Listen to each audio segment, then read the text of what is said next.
दबदबा था, दबदबा है और दबदबा रहेगा वाले बृजभूषण शरण सिंह ने यूजीसी एक्ट पर जो बयान दिया है वह पूरे भारत भर में चर्चा का विषय बन गया है। और बृजभूषण शरण सिंह ने ऐसी बयान दे दिया है और ऐसी ऐसी बातें बोली है, इस पक्ष में ऐसे ऐसे तर्क दे डाले हैं जिसे सुनकर ओबीसी को लगेगा कि यूजीसी एक्ट का सबसे बड़ा प्रभाव तो ओबीसी पर पड़ने वाला था और ओबीसी ही सबसे ज़्यादा खुश हो रहे थे। और आखिर पूरा मामला क्या है, पूरा मामला इस बात से 8 मिनट की रिपोर्ट में हम आपको बताने जा रहे हैं।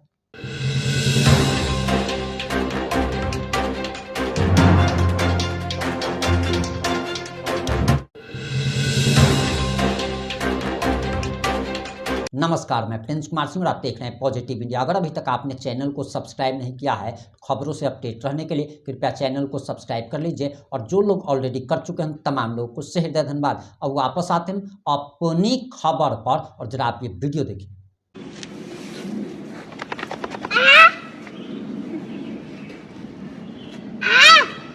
सबसे पहले मैं अपनी बात शुरू करूं तो आज महाराष्ट्र के अंदर जो प्लेन हादसा हुआ है जिसमें वहाँ के उप मुख्यमंत्री जी का निधन हुआ है और उनके साथ 6 लोगों का निधन हुआ, उनको मैं अपनी शोक संवेदना व्यक्त करता हूँ।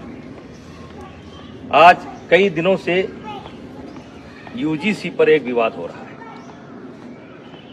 और यूजीसी का विवाद यहाँ से शुरू होता है कि सरकार पढ़ने वाले बच्चों के बीच में जो सवर्ण बच्चों के द्वारा कभी कोई घटना घट जाती है उसको लेकर के दलित और ओबीसी बच्चों के संरक्षण के लिए एक कानून लेकर के आई है, जिसके कारण बड़ी भ्रामक स्थिति हो गई है और आज देश में बड़े पैमाने पर विरोध हो रहा है। ये मेरे सामने कुछ बच्चे हैं, इसमें हमारे भी बच्चे हैं और दलित समाज और पिछड़े समाज लगभग हर समाज के बच्चे हैं। ये रोज साथ में खेलते हैं। कितने दिन से तुम लोग साथ में खेल रहे हो? 5 साल से ये बच्चे डेली शाम को आते हैं और खेलते हैं।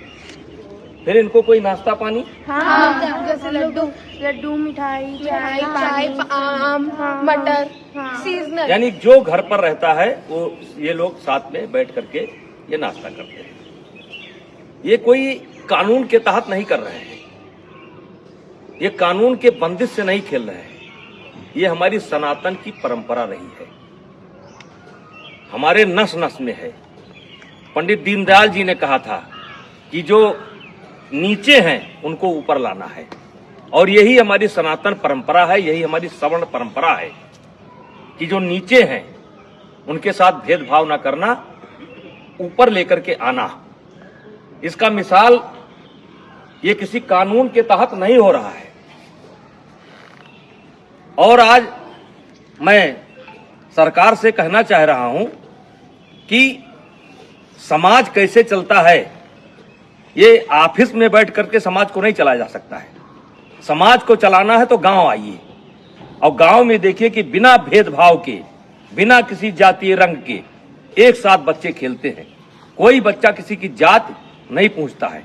क्या आप चाहते हैं कि भविष्य में इस घर के अंदर एंट्री दी जाए तो ओबीसी को न दी जाए? क्या आप चाहते हैं इस घर में एंट्री दी जाए तो दलित को न दी जाए? क्या आप चाहते हैं ऐसा आप माहौल खड़ा कर रहे हैं? तो आपसे हाथ जोड़ करके विनती है, इस मामले को वापस लीजिए।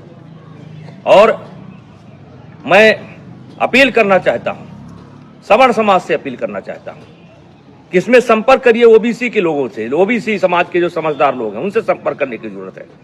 जो दलित समाज के समझदार बच्चे हैं उनसे संपर्क करने की जरूरत है और उनसे इसका विरोध कराना है, क्योंकि गांव में हम एक साथ रहते हैं। गांव में कोई शादी होता है, ब्याह होता है, हर आदमी का कोई ना कोई हक है, कोई ना कोई नेक है, हर तरीके से भागीदारी होती है। अभी मैंने सनातन कथा कराया, 1 जनवरी से लेकर के 8 जनवरी तक मैंने सनातन कथा कराया और जिसमें सदगुरु रितेश्वर महाराज जी ने कथा कहा। मैंने 52 जाति समाज के जो धर्म गुरु थे उनसे उद्घाटन कराया, उनसे एक एक वृक्ष लिया और मैं सनातन वाटिका बनाने जा रहा हूं। आपने तो कानून बना करके हमारे उस मिशन को स्वाहा कर दिया। आकर के आइए हम आपको दिखाते हैं कि कौन सा समाज ऐसा है जिसने उस कथा में भागीदारी नहीं की है और सहयोग नहीं किया है। तो ये कोई नई परंपरा नहीं है, ये हमारी सनातन परंपरा है, ये हमारी परंपरा रही है। इसमें कानून की कोई जरूरत नहीं है। हाँ, कोई बच्चा गलती करता है जो क्षमा करने योग्य नहीं है तो उसको आप सजा दीजिए। यदा कदा घटनाएं घट जाती हैं, सजा दीजिए, उसमें कोई विरोध नहीं है। लेकिन ये जो कानून है ये समाज में टकराव पैदा करेगा और इसीलिए आज कई दिन से मेरे ऊपर दबाव पड़ रहा था, बोलो बोलो बोलो। हमने कहा हम गांव में जाकर के बोलेंगे। ये बच्चों को मैंने जानबूझ करके इकट्ठा नहीं किया है, इसमें हर जात समाज के बच्चे हैं और एक रोज की बात नहीं, रोज खेलते हैं। और ऐसा केवल यही नहीं है, हर गांव में है। हर गांव में कोई क्रिकेट खेल रहा है, कोई कबड्डी खेल रहा है, कोई खो खो खेल रहा है, एक साथ पढ़ते हैं। वैसे भी इसके पहले आपने कानून बनाए, दलितों के ऊपर अत्याचार ना हो इसके लिए कानून बनाए। क्या दलितों के ऊपर अत्याचार रुक गया? महिलाओं के साथ अत्याचार ना हो उसके लिए कानून बनाए आप, क्या वो रुक गया? दहेज के नाम पर कानून बनाए आप, क्या वो रुक गया? रुका नहीं, दुरुपयोग ज्यादा होता है। जहां ऐसे कानूनों की समीक्षा की बात होनी चाहिए, अब पता नहीं किस मंशा से अधिकारी बैठ करके ऑफिसों में निर्णय ले लेते हैं। अब वो चाहते हैं कि ये बच्चे अगर दोस्ती करें तो जात देख करके करें, वर्ग देख करके करें। तो मैं इस कानून के पूर्णतः विरोध में हूं। अगर जरूरत पड़ेगी तो आंदोलन होगा, लेकिन आंदोलन में केवल क्षत्रिय नहीं होंगे, सनातन धर्म के मानने वाले सब होंगे, दलित भी होंगे, पिछड़े भी होंगे। ऐसे कानून की जरूरत नहीं है जो कानून हमको बांटता हो। ऐसे कानून की जरूरत नहीं है। तो कृपया हाथ जोड़ करके विनती है, मैं बहुत छोटा आदमी हूं, मैं जानता हूं कि इसका असर पता नहीं आप पर पड़े कि ना पड़े, लेकिन ये गांव ऐसे नहीं चलता है। अगर इस लोकतंत्र को जिंदा रहना है तो गांव में क्या हो रहा है इसको देखना पड़ेगा। ऑफिस में बैठ करके आप गांव को नहीं दे सकते। तो कृपया यह बंद करिए। सवर्णों के बीच में झगड़ा होता है, ब्राह्मणों ठाकुरों के बीच में भी झगड़ा होता है, दलितों के बीच में झगड़ा होता है। कहां तक आप कानून बनाएंगे? तो भाईचारा स्थापित करिए। और ये जो कानून है ये समाज को फाड़ फाड़ कर देगा और इससे आने वाले समय में देश का बहुत नुकसान होगा, राष्ट्र का बहुत नुकसान होगा, समाज बढ़ जाएगा। कृपया हाथ जोड़ करके विनती है, ऐसे कानून न लाएं। कहने को तो बहुत कुछ इच्छा है, बोला जा सकता है, लेकिन बोलने की कोई आवश्यकता नहीं है। इस कानून से ये बच्चे बढ़ जाएंगे, ये जात देख करके दोस्ती करेंगे। कितने साल से आते हो तुम लोग? 5 साल से आते हो। और कुछ नाश्ता पानी मिलता है? हैं? खेलते हो?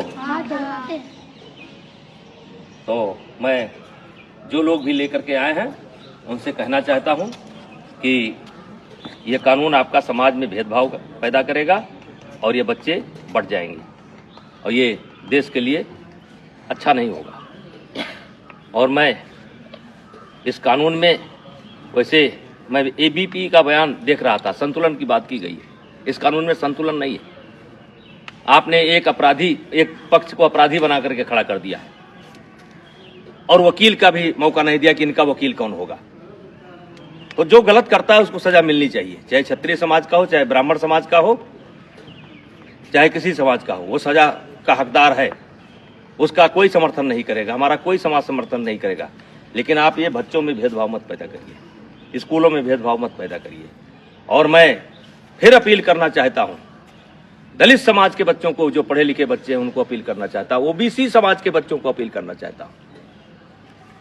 ये देश हम सबका है और इस देश में सौहार्द बनाए रखना हम सबकी जिम्मेदारी है।